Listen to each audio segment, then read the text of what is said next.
जितना है उसी को परम शांति मानकर जीने का प्रयास करिए, घर में हमेशा आनंद बना रहेगा।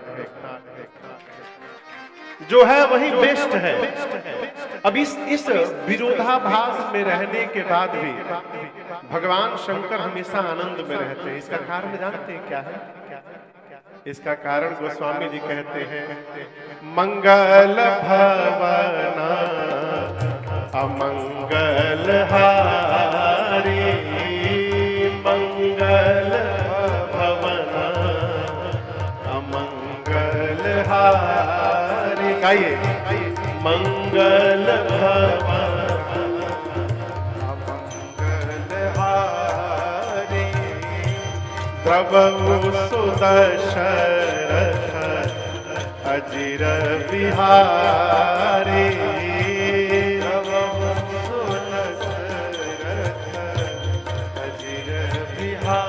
फिर से एति मंगल भावनाया मंगल हारी, मंगल भावनाया मंगल हारी। उमा सहित जेहि जपत पुरारी, उमा सहित जेहि जपत पुरारी।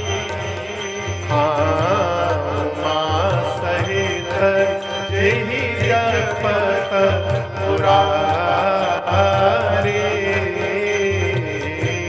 उमा सहित जेहि जपत पुरारी। भगवान शंकर इतने झंझावात में रहने के बाद भी इतने आनंद में इसलिए है क्योंकि उमा सहित जेहि जपत पुरारी। भगवान शंकर पूरे परिवार के साथ राम जी के भजन में रहते हैं, भगवान के भजन में रहते। ये कथा कहती है कि कितने भी झंझावात में, कितने भी समस्या में, टेंशन में हम और आप यदि रहे, यदि हमारे जीवन में भगवान का भजन है तो उस समस्या का प्रभाव हमारे स्वभाव पर दिखाई देने वाला नहीं है। जीवन की समस्या ही प्रारंभ होती है कि हम भगवान के भजन से दूर हो जाते हैं। अयोध्या कांड के प्रारंभ में गोस्वामी जी ने इसलिए शंकर जी को वंदन किया कि जिस प्रकार समस्या में रहने के बाद भी भगवान शंकर भजन करके आनंद में रहते हैं। ये अयोध्या कांड की कथा युवा अवस्था की कथा है। हमारे आपके जीवन में भी समस्याएं आएंगी, यदि बाबा की तरह हम भी भजन में रहेंगे तो ये समस्या कब आके चली जाएगी हमको पता चलने वाला नहीं। दूसरे श्लोक में भगवान श्री राम को वंदन किया गोस्वामी जी ने, उनके मुख को वंदन किया। कहते हैं, प्रसन्नताम या नगताभिषेकतः तथा नममले वनवास दुःखतः मुखाम्बुजश्री रघुनंदनस्य मे सदास्तु सामंजुल मंगल प्रदान। स्वामी जी कहते हैं, जो भगवान रात में सुने कि सवेरे युवराज बनना है, अभिषेक होगा, भगवान प्रसन्न नहीं होंगे, और प्रातः काल सुने कि युवराज नहीं अब तो वन में जाना है, ये सुन के भगवान दुखी नहीं होंगे। आप समझ रहे इस बात को? आजकल अभी कल की मैं घटना सुनाऊं। कल हम लोग रात को 10:30-11 बज गया बाहर निकलते 11 बजे हम लोग एयरपोर्ट पे उतरे। 11:30 पौने 12 तक निवास पर पहुंचे। निवास पर जाते पता चला कि जो एयरपोर्ट पे फोटो खींचा गया था वो पोस्ट हो गया। वो पोस्ट हो चुका था आधे घंटे में। रात को आप किसी को कहिए कि सवेरे आपका अभिषेक होगा, आपका तिलक किया जाएगा, आप बोलकर गाड़ी में बैठेंगे नहीं तब तक वो पोस्ट कर देगा। Sharp 9 AM tomorrow in the morning post कर देगा भैया। हम एक घटना बतावे, ये हम लोग भारत के खैर बाहर है, भारत में फोटो में बहुत कम खिंचाता हूं क्योंकि लोग नरक मचा देते हैं फोटो खींचते खींचते। इतनी भीड़ भैया केवल फोटो के लिए, तो वहां तो भैया लोग रहते कोई कैमरा नहीं निकालेगा, नहीं कोई फोटो नहीं लेगा। क्यों कह रहा हूं, इसका एक कारण बता रहा हूं मैं। लखनऊ में मैं कथा गा रहा था, बहुत पहले की बात है।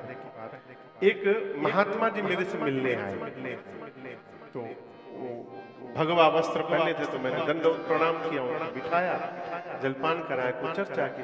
नितिन के घर में थे, 2017 की बात। कथा हुई, बातचीत हुई, बात के बाद जाने लगे तो बोले महाराज जी एक फोटो ले लें। अब उनका वो स्वरूप था, मैं मना नहीं किया। कमरे में कोई था नहीं तो सेल्फी लेने के लिए आए मेरे पास। ऐसे कैमरा लेके जैसे क्लिक करने का हुआ, तुरंत मेरे गले में हाथ लगा के खींच लिया। हम सोचे ऐसे लेके दबाने के तत्व से लगा के टान दिए, क्लिक कर लिया। मुझे तो बहुत बुरा लगा, मैं कुछ बोला नहीं।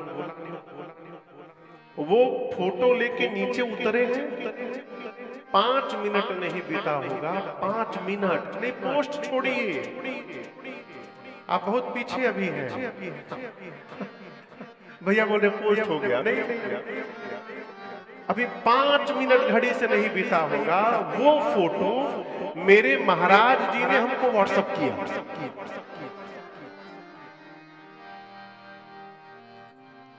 अब वो कमरे से बाहर निकले और सीढ़ी में उतरने के पहले वो पोस्ट किए। अब सोचिए कितनी दुनिया तेज है। फेसबुक पर पोस्ट किए, महाराज जी का कोई भगत उसको डाउनलोड किया, उसने महाराज जी को भेजा, महाराज जी हमको भेजे, नीचे कैप्शन था व्हाट इज दिस। मैं क्या बोलूं, तो यदि रात को आप किसी को कह दीजिए कि सवेरे आप युवराज बनने वाले हैं, वो 1 घंटे में सबको बता देगा। लेकिन यहाँ दर्शन करिए, राम जी को पता चला कि सुबह राजा बनना है, भगवान प्रसन्न नहीं थे। और प्रातः काल भगवान ये सुने कि अब युवराज राजा नहीं बनना, अब तो वन में जाना है, ये सुनकर भगवान दुखी नहीं हुए। प्रसन्नताम या नगताभिषेकतः तथा ममले वनवास दुःखतः। गोस्वामी जी कहते हैं जो भगवान का मुख सर्वकाल एक जैसा बना रहता है, मैं उस मुख को बार बार वंदन करता हूँ, वो भक्तों का मंगल करने वाला है। ये जीवन की बड़ी अद्भुत कला है, हर परिस्थिति में एक जैसा रहना। ये सामान्य बात ना समझिएगा, सिचुएशन में हमारा चेहरा एक जैसा बना रहे, ये कैसे संभव है? स्वीकार करने का यदि धर्म जीवन में आ गया, समझ रहे मेरी बात को, एक्सेप्ट कर सकते। आप देखिए भगत जो होते हैं ना, आपको लगता है कि भक्त बहुत दुख में है, लेकिन आपको बताएं भक्त इतने आनंद में रहता है। अभी इसके पहले हम लोग नैमिषारण्य में कथा गा रहे थे। नैमिषारण्य में गुरु पूर्णिमा महोत्सव था, 5 दिन का सत्र था। वहां एक दिन एक बड़ी अद्भुत बात आई।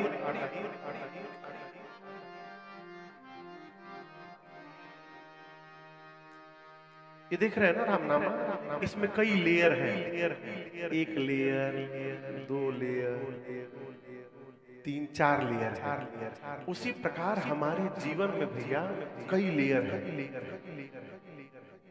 अन्नमय, उसको कोश कहते हैं। क्या कहते हैं? कोश। अन्नमय कोश, ज्ञानमय कोश, विज्ञानमय कोश, सबसे भीतर है आनंदमय कोश। मैक्सिमम जितने लोग हैं वो आउटर लेयर में जी रहे हैं। अन्नमय कोश जिसका नाम है, मैं उदाहरण दे रहा हूं। खाने कथा के बाद भोजन भी है। हा? क्या बना है? भिंडी नहीं बना है ना? अरे 3 दिन से हम भिंडी खा रहे, आज फिर भिंडी आ गया।